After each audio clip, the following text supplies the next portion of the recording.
Good morning, good afternoon, good evening, wherever you are in the world. My name is Ingram Jones, and thank you so much for deciding to tune in to watch our latest show. Um, First of all, I've got to start by saying thank you so much for those birthday wishes, whether they've come from DM or over Twitter, over Facebook, over Instagram, or just picked up the phone and called. Thank you so much for birthday wishes. 40 years young now.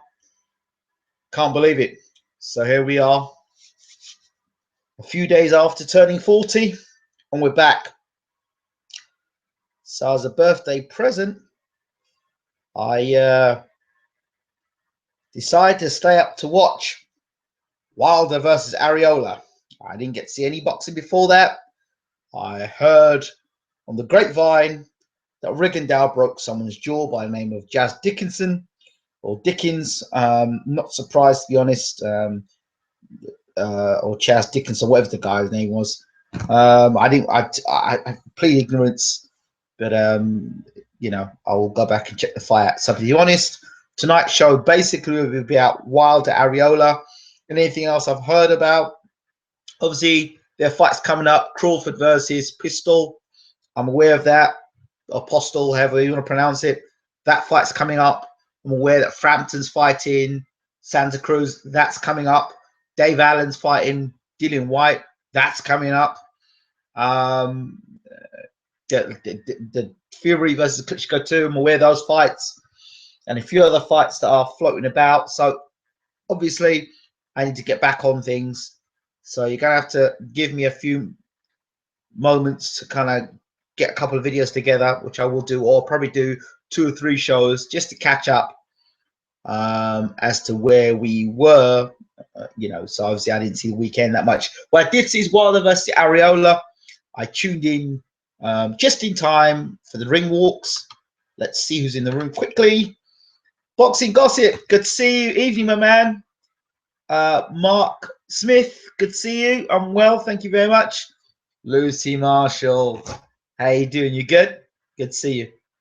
So, we're in the room. Let's get started. So you want to hear my post-fight thoughts of Wilder versus Areola? Well, when you hear the story Wilder versus Areola, you say to yourself, well, okay, Areola is a name that we did know about and has fought twice for the world title and against Vitaly Klitschko. Yeah, that long ago, when Vitaly Klitschko was WBC champion and got his head jabbed off all night long. Then he came back with Bermane Stiverne, got beat in the to get the right to fight for #1 contender, and then I think they fought again, and Stiverne knocked him out. Chris Arias' career has always been around the fact that he comes in looking obese or looking overweight, look like a guy who's not trained, look like a guy who's not dedicated. Chris Arreola is one of the personalities in boxing, and I guess there was a big thing about him being the first Mexican heavyweight champion of the world, which, of course, never happened. Slow feet, fairly slow hands, pretty heavy hitter if you've got weak chin. Has a good chin, able to take punishment. But around Ariola's career has always been about his lack of fitness or his lack of dedication or the way he looks as a fighter. He's not body beautiful. Quite opposite to Deontay Wilder, who's always in shape, who always looks in great condition and is a model pro. Always in immaculate condition, always in great shape, always ready to go. Well, so it would seem. So Areola's recent fights, you would think that he looked like he seen better days, and clearly when he got in the ring against, and I think he only had a month's notice for the fight or something like that. Of course, Wilder, as we know, had been in the ring or had been training for a significant amount of time to fight Povetkin. I've always been of the belief when it comes to this Wilder Povetkin thing is that there were stories floating around months beforehand, before Wilder was going to fight Povetkin, that he would get to the point where the fight would be announced, and about a week before the fight, the whole drug allegations would come out, and Wilder wouldn't fight Povetkin. So, you know, Wilder was in great shape coming into fight against Areola. Okay, they say his hand was damaged in the fight or before the fight or whatever, or busted rib, whatever. The fight itself looked like a glorified, to be honest, a glorified sparring session. I keep hearing stories about Deontay Wilder improving as a fighter. I keep hearing stories about him, or people telling me he's making vast improvements, and he's fighting regularly, and he's making the adjustments and these changes. Okay.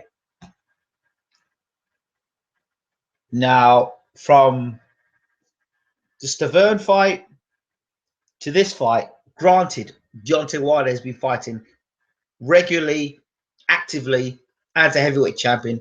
It's something you like to see. And I think if Tyson Fury wasn't caught contractually with Klitschko, despite Tyson having the belts, I think Klitschko still got a little bit more control over Fury than is let on. And I think until Fury beats Klitschko for the second time, Klitschko's going to still have that sort of hold on him. And Fury has still got that defense to make against Klitschko in a rematch. But if he didn't have to do Klitschko, I think we'd be fighting, seeing Fury fight more regularly. Aside to that, Wilder's been fighting regularly. Defenses against Molina, he didn't look impressive in that fight. Duhaupas, who else to defend against? I think, and he's fought Areola as well. I mean, their fights with guys not really in the top 10, just guys that are there to fall over, to be brutally honest. The Povetkin fight, a lot of people were excited about because they were saying, here's a guy who's ranked in the top 5, if everybody's governing body, a guy that people think would be a legitimate test for Deontay Wilder. And yeah, people want to see what would happen. Of course, we didn't get that fight.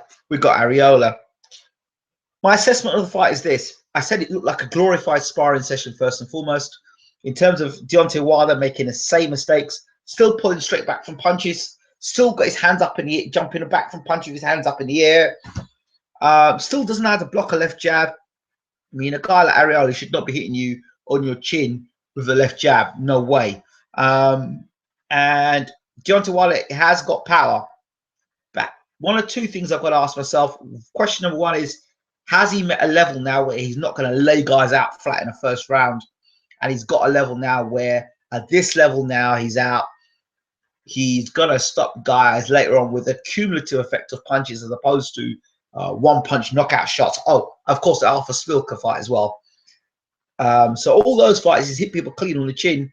They've got up. They've continued in fights. You know, the fights have gone 7, 8, 9, 10, 11 rounds. So has he met his level in terms of punch power and in terms of now guys be able to absorb the punch power, so he's not that phenomenal puncher anymore? Or two, are injuries beginning to be a problem for Deontay Wilder? Those are the questions. So before I go on any further, Honest Bob 45 says, evening all.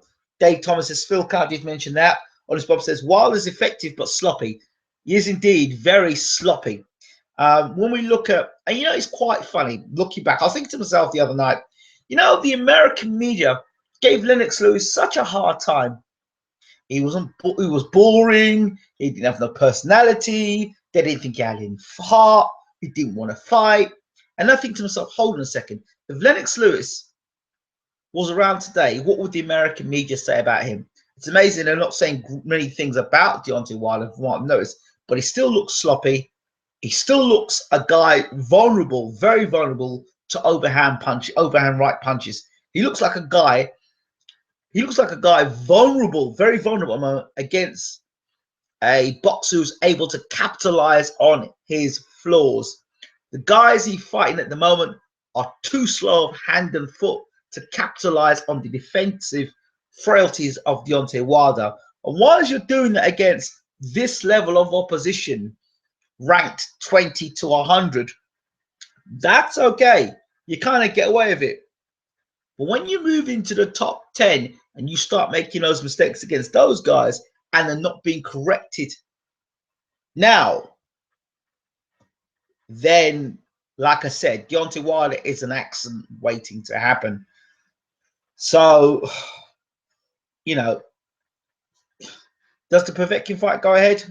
Well, the basis of what's going on in with Russia and all their sports hopefuls of the Olympics, for the Olympics being all banned, doesn't bode very well for Mr. Povetkin. So it's going to be interesting to see what happens next. Anthony Joshua's got a defense coming up, rumored to be against Bermain Stavern. Well, we'll see how that happens because he won't fight Parker. Fury's caught up with Klitschko. So I don't know who Deontay Wilder will fight next, to be honest.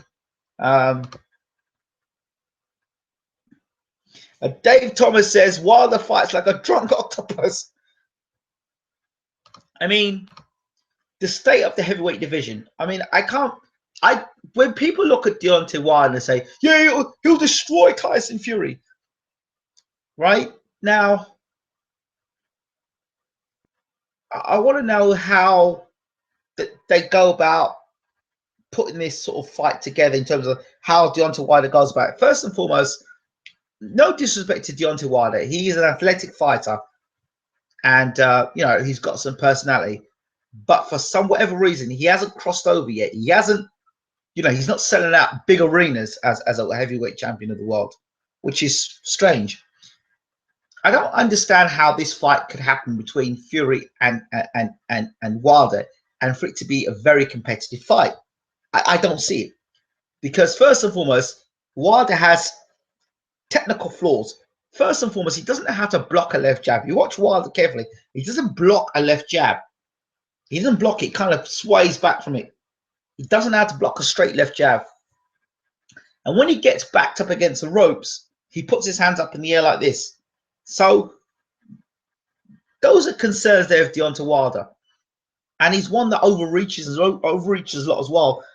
He's a guy who's got a lot of technical flaws. And I think someone like Tyson, who's more, he is very unorthodox in his style as it is, but he has boxing fundamentals. He can throw the left jab. He can throw the straight right hand. He can throw the punches from an orthodox position. And then he can box unorthodox from a southpaw stance as well.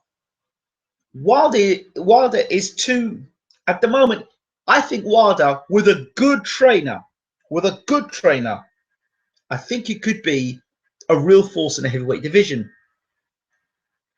I just feel that at the moment, his team are very much protected because he's not fighting the elite fighters. That's my thoughts about Wilder. And when he does fight the elite fighters, I think therein these flaws will be exposed. So I don't see, and this is not I like Tyson Fury thing. It's just when you look at a man who can box orthodox correctly, fundamentally correctly, and then southpaw correctly, and then is able to be unorthodox when they want to be as well. When I see Wilder, he fights the same way in every fight. I don't think he's got an excellent left jab. And the other thing is, will his body hold up for the big fights in the top 5? That's another question to be asked. So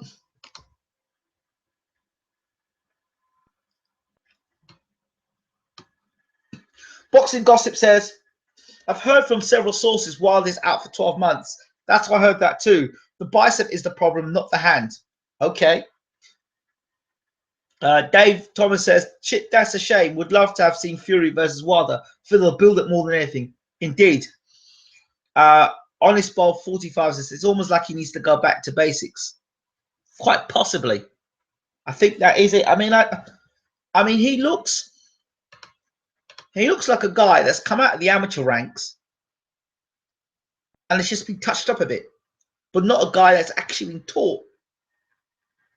how to move from the amateur ranks to the pro ranks, and really, like, I don't know, like I've seen Floyd Mayweather pull away from ropes and put his hands in the air like that. I've seen him do things like that, but that's Floyd Mayweather. I just think that, especially in heavyweight boxing, you've got to minimize the amount of times you get hit. With someone like Wilder at the moment, if you look at you look at someone like Klitschko, defensively he's not flawed. Defensively, he keeps his chin out of the way. He uses his long arms. He's distance and timing. Klitschko's that. You look at someone like Fury, he uses his feet, he uses his reflexes, he uses the fact he can switch from orthodox to southpaw to not allow himself to get hit so much. Joshua, we don't know what he's like defensively, but he seems vulnerable to the left hook. We'll see. Hayes is another one, a sniper, a guy who moves in and out, side to side. So those are the fighters there. I wouldn't say Briggs has got a great defense, but Briggs has got one punch knockout power. You've seen it. So your top 10, Povetkin does move his head a bit, but his experience, I think, is key here. I don't think if Povetkin were to fight Wilder, in my opinion, I don't think that Wilder is equipped enough at this point in time to beat a Povetkin, in my opinion. I don't think. It's about consistency. If he was fight, let's say, from the Bermain-Stavern fight to now the fight he had against Areola, and you could see those changes, like he was tightening up his defense. He was using his jab far more effectively and throwing his right hands straighter, and he wasn't rushing in and throwing punches wildly, and you could see the progression. Then fight after fight, then fine. But I don't see much difference between the Wilder who fought Stavern to the Wilder who's now fighting against Areola. Now, correct me if I'm wrong here, but I don't see much difference. I really don't. Let me hear what you people are thinking.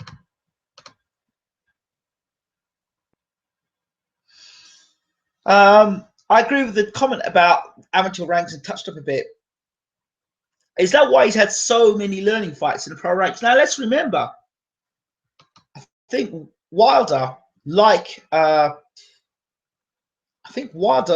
Joshua, started late with his amateur career, but I think that Joshua, if I'm right, didn't Joshua have some extra? I'm sure Joshua had a little bit more experience than Wilder, but Wilder didn't have that much experience as an amateur. I think they're trying to take him through the pro. To me, I think with the Wilder thing, I think they're trying to build a champion. He might not be good enough, so they're doing things to build him. So not give him the best opposition, but make him look good enough. It's almost, let me take you back to the Mike Tyson, the way they promoted Mike Tyson. Back in I think it was the late 80s, if I'm correct now. Was it the late 80s? There was Bill Caton, and they wanted a guy in Mike who would look good knocking all these people out. Didn't matter who they were, just this guy running through a whole lot of fighters, knocking them over. Bunch of nobodies, but that didn't matter. It looked explosive. It looked great seeing someone like Mike. Short guy, fast head movement and explosive punch power, knocking guys out all over. That was they revealed it in an HBO special, how that was the way they captured the American audience. A heavyweight that was taking people about. Iron Mike Tyson. And they promoted him and they sold him fantastically. If you were to turn today, and everyone says, oh, Mike Tyson's a great fighter. It's the promotional stuff. I'm not saying Mike wasn't a good fighter now, but if you ask yourself, who's the best fighter Mike Tyson beat? His peak, the best fighter, and those guys that he beat, would the guys that Mike Tyson beat at the time put him higher than someone like Evander Holyfield, for example? And who was Mike Tyson's best win? Okay, so Mike Tyson, for me, I can't rate him as one of the greatest heavyweights ever. I can't. I can rate him as a very good fighter, but I can't rate him as a very great fighter. And so what I'm trying to relate with Tyson and Wilder, in terms of Wilder, I think what they're trying to do with Wilder is trying to do the similar sort of Tyson thing, where he's knocking all these guys out that you've never heard of and making him into this phenomenal fighter, so that it builds and builds and builds into a super fight. That's what I think's happening with the whole Wilder thing, you know. But a B, I think Mike obviously was more talented and technically probably more gifted and more gifted than Wilder, in my opinion. Let me hear what you guys are thinking on this.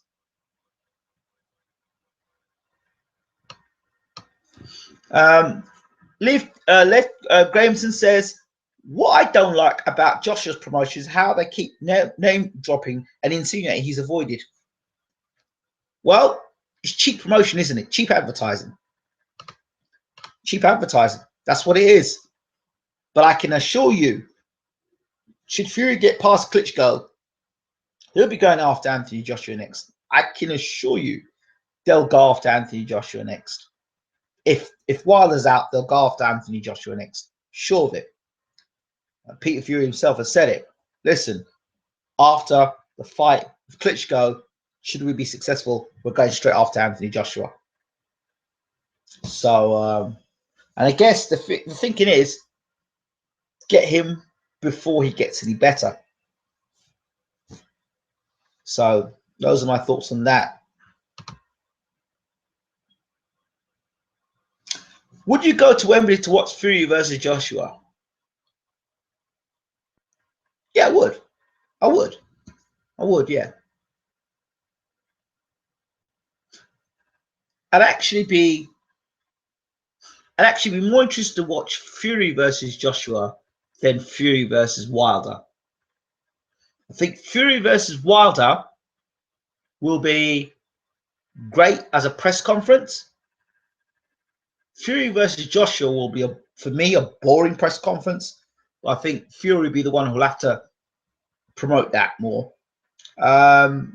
Fury versus Wilder will be an amazing press conference. That will be an absolutely amazing press conference because they'll just talk. They'll just talk and talk and talk and talk and talk and talk and talk. And actually, from what I understand, Wilder and Fury actually get on well. So they're in it. They're both in it. They both know they can make both themselves a lot of money. One thing I do give Deontay Wilder credit for, regardless of what people say about Deontay Wilder, he's chinny, he can't box, he's wild, he's reckless, he's the guy's focused on his craft. Okay, he's dedicated to his craft, and you know the fact that he can stay focused, even though you know he had I think he had his daughter wasn't well, and he's been looking after her. Kudos to Wilder for that. So shout out to him for that. Lucy Masters, I always agree with you, Ingram. You know your boxing. Thank you.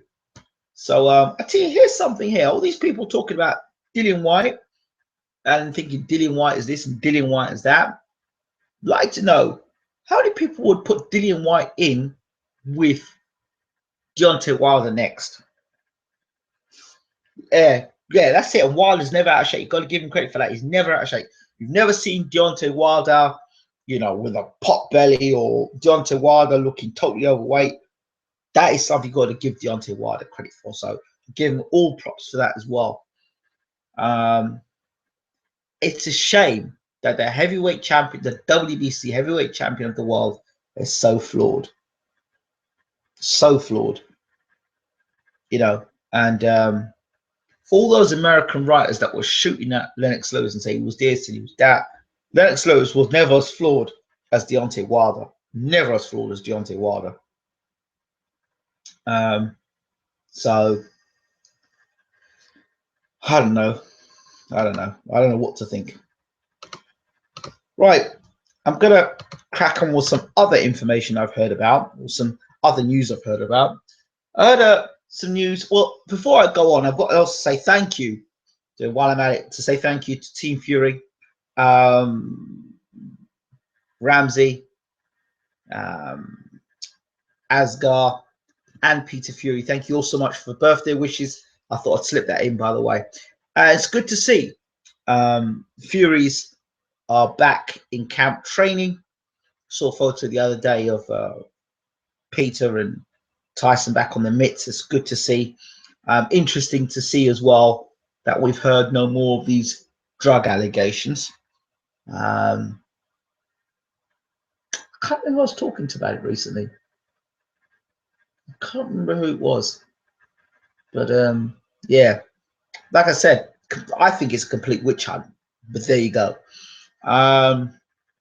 So I'm glad to see that the fight is back on. And I hope that's the end. We have to hear that nonsense. The other thing I want to talk about while I'm here, Golovkin versus Brook.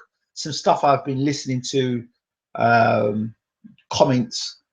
First of all, Brook saying that people don't realize how hard he hits. I think Brook needs to be understanding it's not how hard Kell Brook hits, it's how hard he's going to get hit by Gennady Golovkin. Brook also talks about size and how big he is. I'd like to remind Kell Brook that Gennady Golovkin regularly spars with super middleweight Julius Jackson, and that's a super middleweight come light heavyweight. And on top of that, he's beside Sullivan Barreras, a light heavyweight. And if you look at his amateur pedigree, it's not about size, it's skills. And I don't know why people are always caught in this size thing. If you're talented enough, you're good enough, right? All the time, oh, he's bigger. I'm gonna be bigger than him. I'm gonna be as big as him on fight night. I couldn't give a damn. You're gonna be as big as him. Are you gonna be skilled enough to avoid getting hit as often as you're gonna get hit? Because defensively, you don't know how to fight when you're backed up against the ropes. You've got no form of defense when you fight up against the ropes. You have to hold all night long against Porter. Okay. People say, "Oh well, Porter's a different fighter to Golovkin." Yes.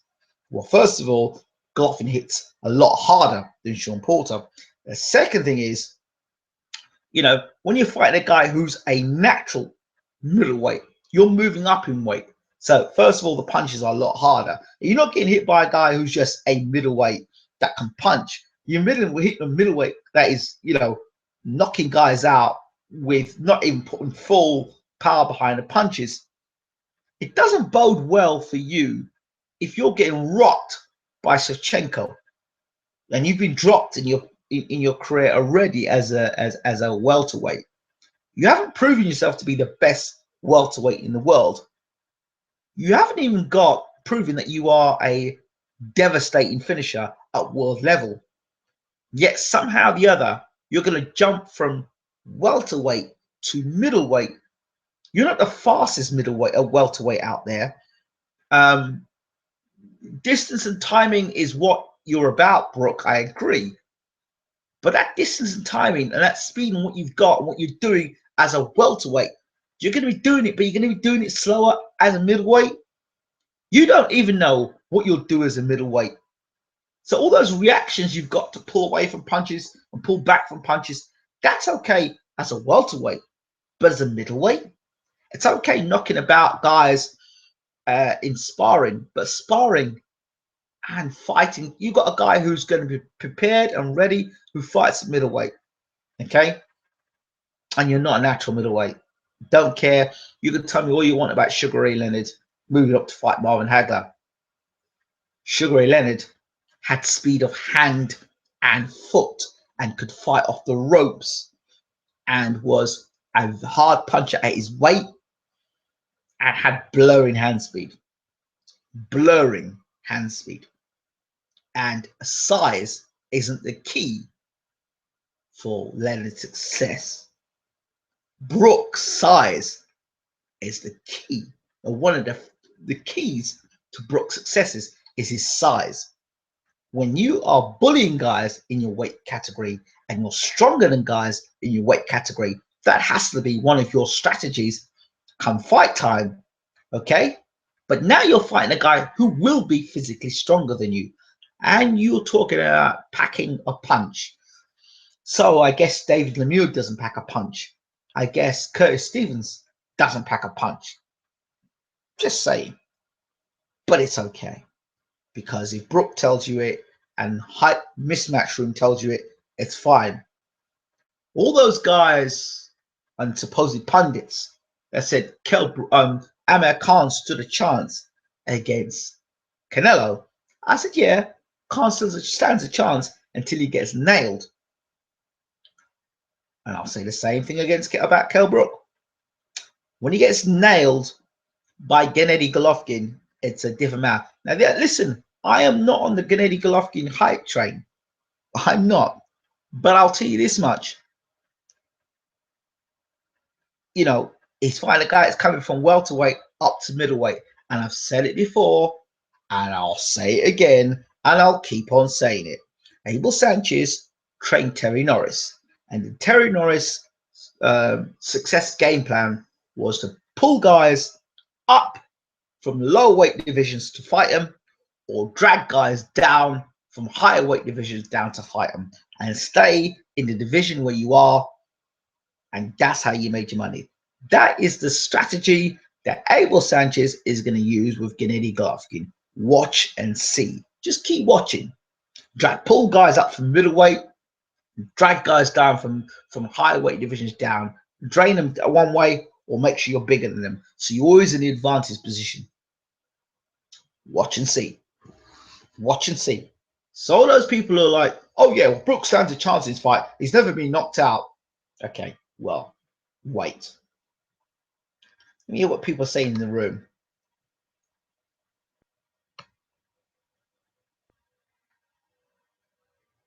Dave Thomas says, would be a good fight, White versus Wilder, and would be his hardest defense. Possibly. What would be interesting is if Wilder gets stripped of the belt, if he is out for a year plus, he will need to have a real fight to win the belt again. Says Dave Thomas. Yes, interesting. Lucy Marsh says, Team Fury, the best, absolute best. Don't worry about bollocky drugs allegations, says Lucy Marshall. Ingram, it's midnight, dude. You're crazy. I've got work tomorrow, but I want to watch. What shall I do? Stick about, because I'm not going to be much longer on this. I'm just ranting and raving at the moment. I think Jojo, Dan, and Bizia will have prepared Brook perfectly for Gennady Golovkin. Ingram, gonna have to go to bed, mate. Thanks for the vid. Night. Good night, mate. Good night, Rough Mush, mate. Yeah, okay, look. All right. Let me put you another way. Kell Brook against Chris Eubank Jr. Is he definitely going to win that fight? Kell Brook against David Lemieux. Is he definitely going to win that fight? Kell Brook against Curtis Stevens. Is he definitely going to win that fight? So that's 3 fights there already I'm giving you. That I ain't sure if Kell Brook can beat those guys. I'm not sure if Kell Brook could beat Chris Eubank Jr. Hold on. I'm not even sure Kell Brook could beat Billy Joe Saunders. But somehow, Kell Brook's going to move from welterweight up to middleweight. A guy who's, like I said before, is dependent on his strength to be key, one of the key factors moving up to middleweight division.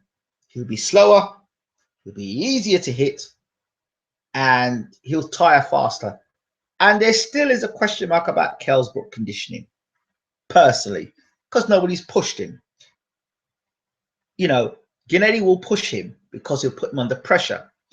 I don't mean rushing like a madman. Distance and timing.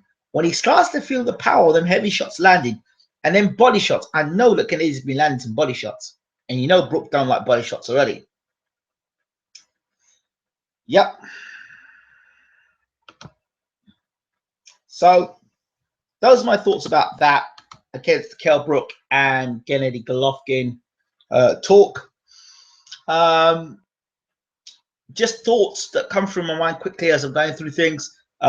Victor Postol versus Terence Crawford. Those who may know, I was one of the first guys to actually talk about Terence Crawford and actually get interviews with him.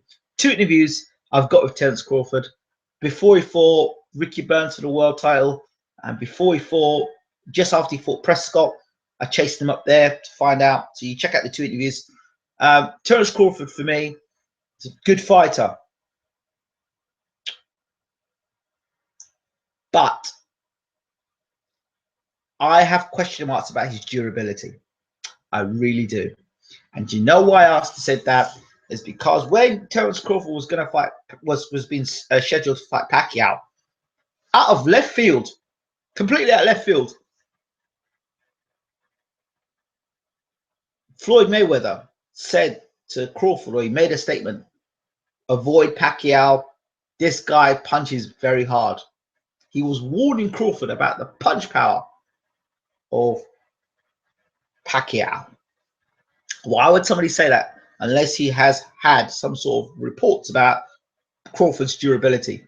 So I think if Crawford is durable, then he's the complete package, but he needs to be durable. And I don't, after seeing fight Gamboa, getting rocked by Gamboa, that still is a question mark, that durability. And he likes to trade. He likes to trade against a guy in Victor Postol who takes a great shot against Lucas Matisse, who can really punch.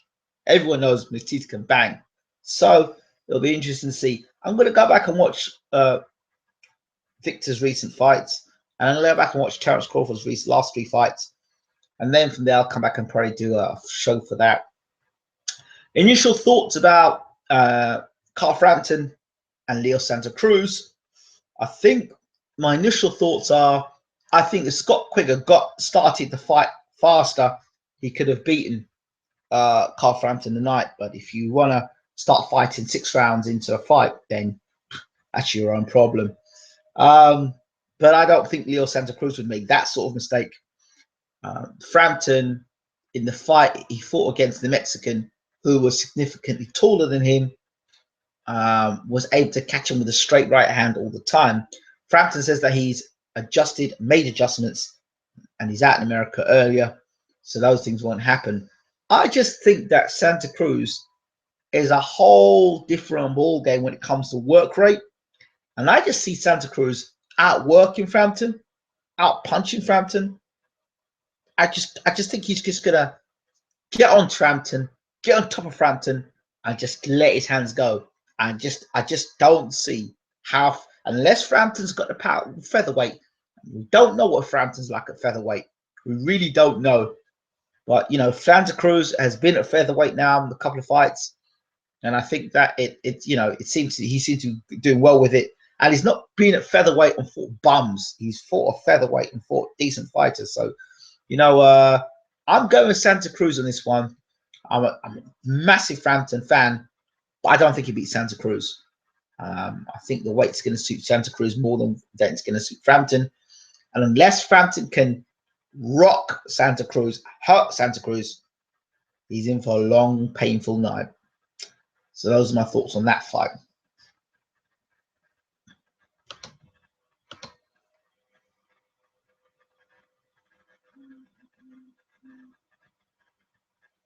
I still think the plan is for Rigondeaux, is for Brook Khan post Gennady Golovkin. I suspect it's planned already. GGG is just for cash money. Yeah, I think so too. I agree with that one. Dave Thomas, what do you think Rigo should do next? Allow Frank Warren to continue promoting him and get him fights against Scott Quigg, and get him to go around bashing up Eddie Hearn fighters. I think that'd be good. All season, I think Rigondeaux should love to see Rigondeaux and Lomachenko. That'd be a great fight. I think the winner of Frampton versus Santa Cruz, he should go and take the winner of those two guys on. That's what I would do if I was Rick and Dow. Let's think. What else? What else is there to talk about? Oh yes, King Khan. I don't think there is anyone as deluded as Khan, as Amir Khan. He really believed he could move up from, as far as I'm concerned, lightweight to middleweight to fight Canelo, have been knocked out in lower weight divisions and beat Canelo. And there were people out there that actually believed that Khan could beat Canelo. Just like, and they're the same people who tell you that Brook will beat Gennady Golovkin. You see, the thing is, a lot of people, they don't look at the boxing skills of somebody. They'll just look at the boxing history of somebody. They'll just pick personalities. I like that guy. I don't like that guy. I know this guy. I don't know that guy. Because I know this guy, that guy's he'll beat that guy. What? So Khan is now talking about MMA. Now I believe him. And they talk about all lives matter. They talk about Black Lives Matter. But I'm going to start hashtag Khan's life matters, because Khan needs saving from himself. Now, the ludicrous belief that Amir Khan can step between the MMA in an MMA cage and fight. Come on, man. I mean, who are you kidding? You've been knocked out. You've had your titles relieved of you. You've been knocked out. You know, you just recently got knocked out, rendered unconscious, lights out, and you're talking about going and fighting Conor McGregor. You will take a fight against Conor McGregor. I mean, you're not even got the soundest chin in boxing. You're gonna go and fight Conor McGregor. You're looking for someone needs to get Amir Khan in check, okay, and tell him, listen, bro, you need to stop making these stupid comments. And he's talking about, oh well, Mayweather wouldn't fight. Listen, Mayweather doesn't have to prove anything to Amir Khan. Not a thing. Not a thing. Right? I think Khan is still bitter at the fact that Mayweather kind of ignored him. So he went on this, I'm gonna prove Mayweather wrong, and he went again, going to fight Canelo, and he got his ass clapped good and proper by Canelo. No, you're not going to try and copy Mayweather, because you're not Mayweather. And now you'll appreciate how good that man actually is. So now you're going to try and wrap your gums again about Mayweather and Conor McGregor. Okay? So you feel now you're going to try and jump in the whole, MMA thing. And you say, oh, I've got a big fan base. I've got a great fan base. Listen, if you keep getting knocked out like you got knocked out against Canelo, fan base is going to dwindle real quick. No world champion anymore. He's still talking like you're a world champion. And I don't think someone's stock rises after getting smashed like he did against Canelo. He keeps talking about how he's a young fighter that's improving. No, he's not. He is a young fighter that is not improving. He is a young fighter that makes the same mistakes over and over and over again. The only difference between Deontay Wilder and Amir Khan is that Amir Khan has actually fought the best guys around and has been clocked for it. Deontay Wilder's got them bad habits, but he hasn't been clocked yet. But his time is coming.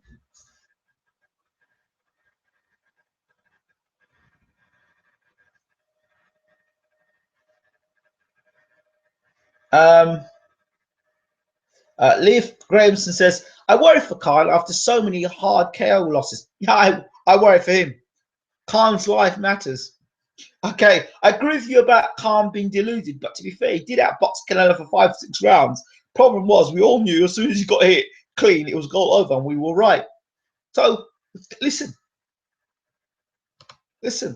If we were if we were to give people world titles based on outboxing people for 3 or 4 rounds, okay, there'd be a lot of world champions around.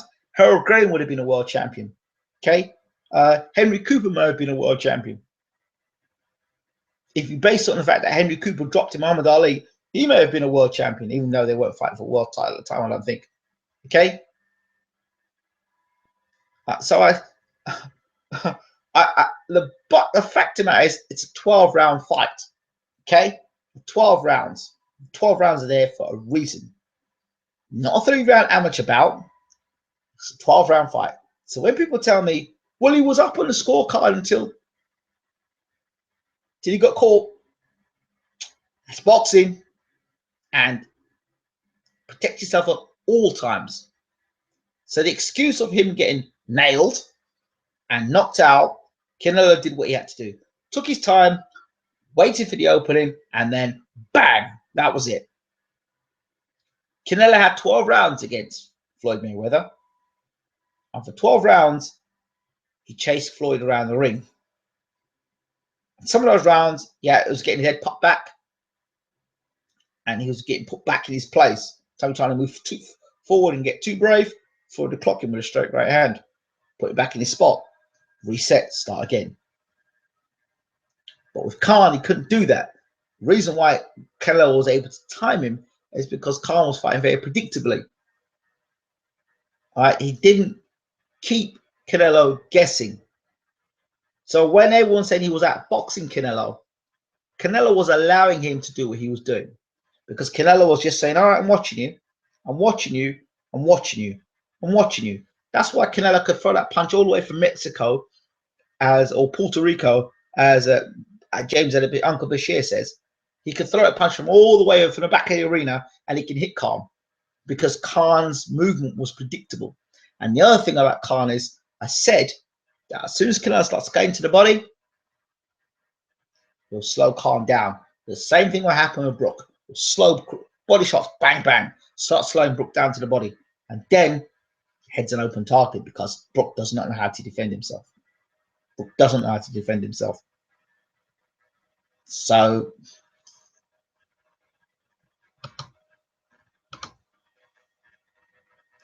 I agree, but boxing skill wise, I agree, but boxing skill wise, it was not a mismatch. Only chin wise. Listen, boxing is about being hit and not get hit. Floyd Mayweather, that's why he's a great fighter. Hit and not get hit. The guys who have the best chins are the guys that get hit the least. Right. Fair point on allowing him to outbox him as he waited for the open, of course. Just go back and look at the fight. Go back and look at the fight. Canelo's taking his time, working Khan's body. You could see. And if you go back and if you look at my pre-fight to Canelo Khan, I made a key point about Danny Garcia. Danny Garcia worked Khan's body first. You threw 2 shots to the body and then threw the left hook upstairs to the head. Go back and look at the tape.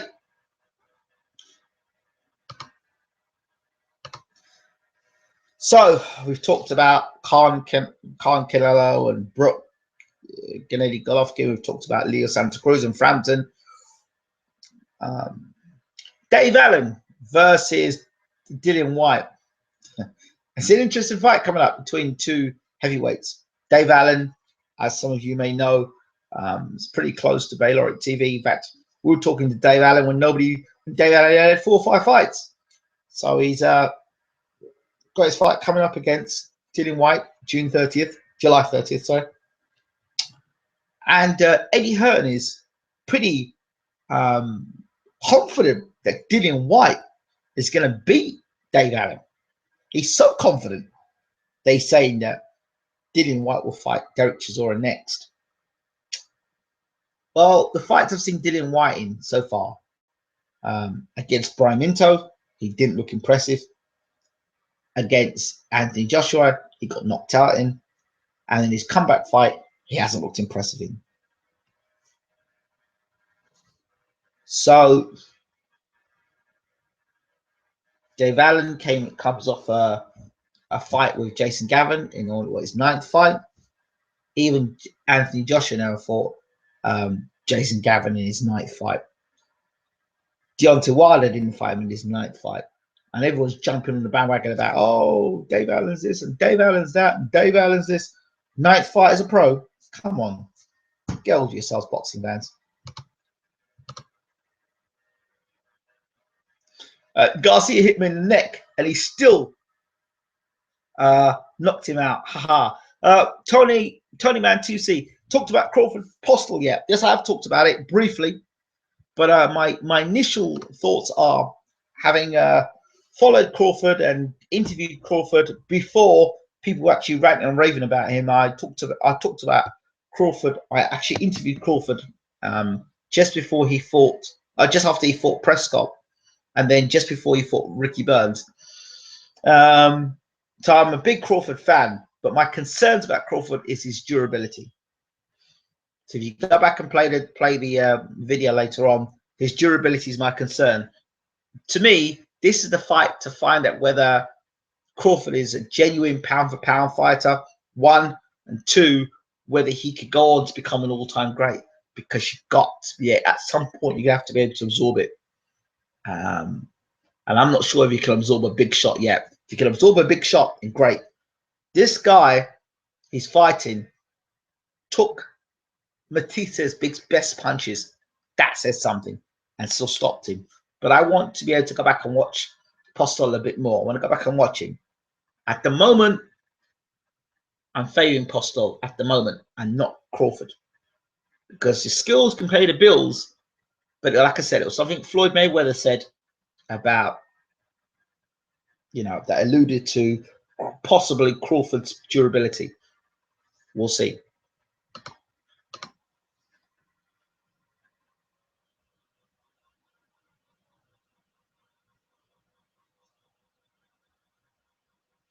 What are you saying about White fits into your calm personality liking point? He has half a good round against Joshua, and apart from that, not much. Yeah, but so why people rate him higher than they should or normally would?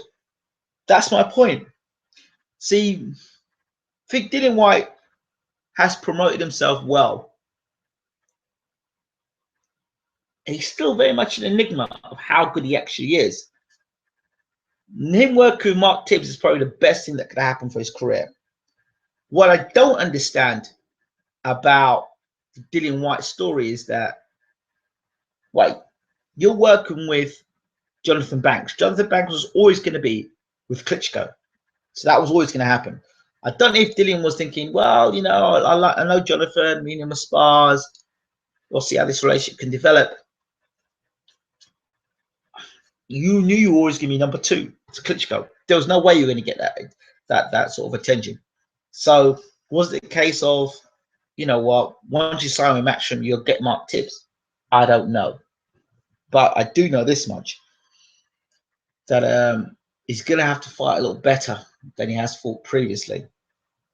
And as for Dave Allen, he's going to have to not come in straight lines against Dillian Whyte. But I think it's going to be a good fight. So people rate him higher than they should. Yeah, but I don't know why people rate Dillian Whyte so highly, because Joshua's still very much untested.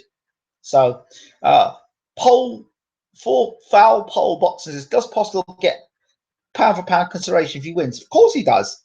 He should do. I would.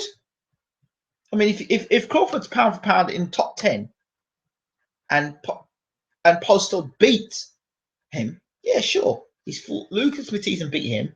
Then he beats Crawford. I think, yeah, I'd put him in the top 10, definitely pound for pound. Yeah, why not?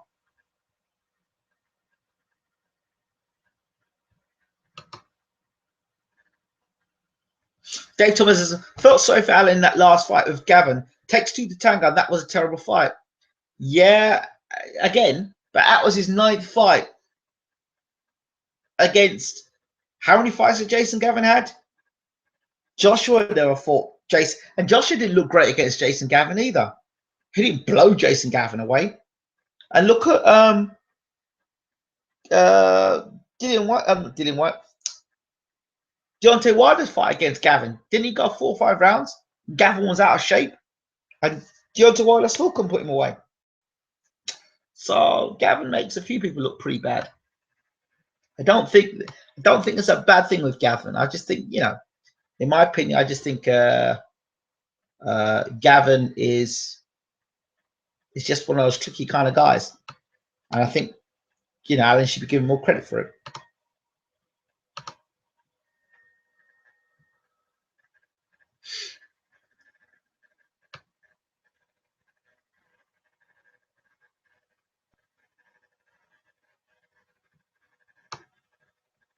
Shout out to brother JR from hold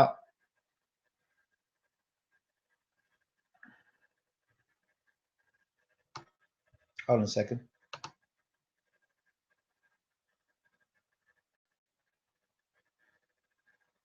Yep, shout out to brother JR, the creator of the Pound for Pound Boxing Report, as his weekly show on Thursday nights on YouTube. Check him out. So shout out to brother JR and all the crew from the Pound for Pound Boxing Report. Definitely want to do a crossover show with you guys at some point. Yeah, Dave Thomas says, yeah, what I meant was Gavin made it very boring and difficult fight. He did. The only criticism I have of Dave Allen for the fight against Gavin, I didn't like the way he was taking punches unnecessarily. I know he's trying to get to Gavin and get him out there, and he was frustrated. But one other talking point, something else to discuss, is David Haye and Shannon Briggs. Is this fight actually going to happen? Because it's all gone very quiet. Why has it gone so quiet? I'd love to know why it's gone quiet. Because here's the guy saying, I'm gonna do this and that to Shannon Briggs. Don't worry, if it was Mark Demori the rematch, he'd signed it tomorrow. Love to know why. You know, we've heard nothing much about this Shannon Briggs fight. You know, I think Shannon stands a very good chance.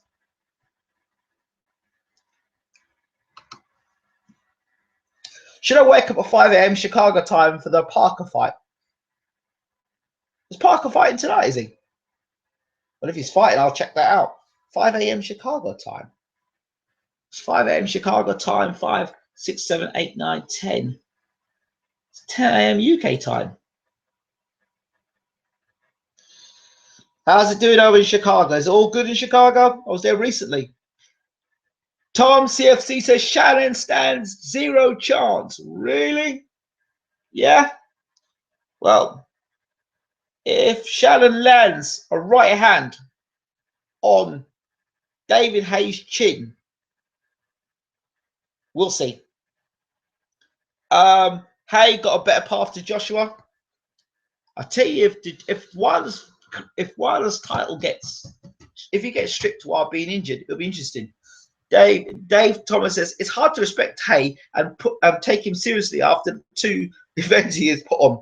Yeah, but you remember David Haye's milking the casual fans. That's his market, the casual fans. Blood Fury PK 666. Keep up the good work, Baylor. Time to eat later. Foul pole boxing says hot. Yes, well, I'll be releasing a video shortly of when I went to when I was in Chicago, and I was standing outside the house that belonged to Muhammad Ali. So and I was taken around Chicago by one of Chicago's best hip hop artists. So I will definitely do that video. I'll post it out. Shannon could not KO journeyman Zumbano Love, who Joshua knocked out in 2 rounds. Okay, sure. Shannon looked gassed after 2 minutes in his last fight. Okay, cool. That's all right. Shannon was fighting somebody that didn't matter. But don't worry. The last thing a heavyweight loses is his power. Okay? And this is the same Shannon Briggs that went 12 rounds with Vitaly Klitschko. Vitaly hit him for 12 rounds and couldn't knock him out. So Dave Thomas says, yeah, but he knocked out his last opponent faster than Hughie Fury did. There you go. That's interesting there. How good could Shannon have been with better training in his youth, though? He could have been a bad man. He could have been a bad man. I remember the days when Shannon Briggs came out and was boxing, and everyone was rating Shannon Briggs. He was like, this is the man to stop Mike Tyson. I remember talking about him. They were looking for someone to beat Mike Tyson. They were desperate. At one point, I remember him talking about Marvin Hagler trying to move up to heavyweight because they were so desperate for someone to beat Mike Tyson. Wow. Tony Man 2C says, no money between Hay and Briggs. Oh, there'll be money in that fight for sure. Those two getting a press conference. There'll be money in that fight for sure. For sure. Is there anything else I should talk about before I end this? Before I finish, I managed to bump into my old classmate, Audley Harrison. Yes, Audley A-Force Harrison. I bumped into him recently. He was getting a cab. So as soon as he saw me, he said, hey, I remember you. So you should. You sit right next to one another in class in Tottenham. So, Hay might fight Bellew. And what's that for? What's the point of that? That Hay, if the fight's at higher than cruiserweight, then they wouldn't be fighting for the WBC title, would they? Another fight coming up shortly is Usyk versus Golovkin. That is going to be a great fight. Don't forget to check out my interview with the trainer of Usyk, James Ali Bashir. Check it out, because when you check it out, you'll hear all about what they're going to do, what James Uncle Bashir and Usyk are going to do together. Right. I think that's about it for tonight for me. For now. Don't forget to hit that yellow button in the corner, the right-hand corner, the subscribe button. Don't forget to rate. Share the videos on your Facebook page. Tell your friends about it. If you're on Twitter, hit us up on Twitter. It's at Bayloric TV Boxing. Boxing, Boxin, not boxing. Also follow us on Facebook, Bayloric TV Boxing channel. And also check out our main channel. This channel, we're on the verge of hitting 1 million views in a very short space of time. So thank you for your support on that. Don't forget to click like as well.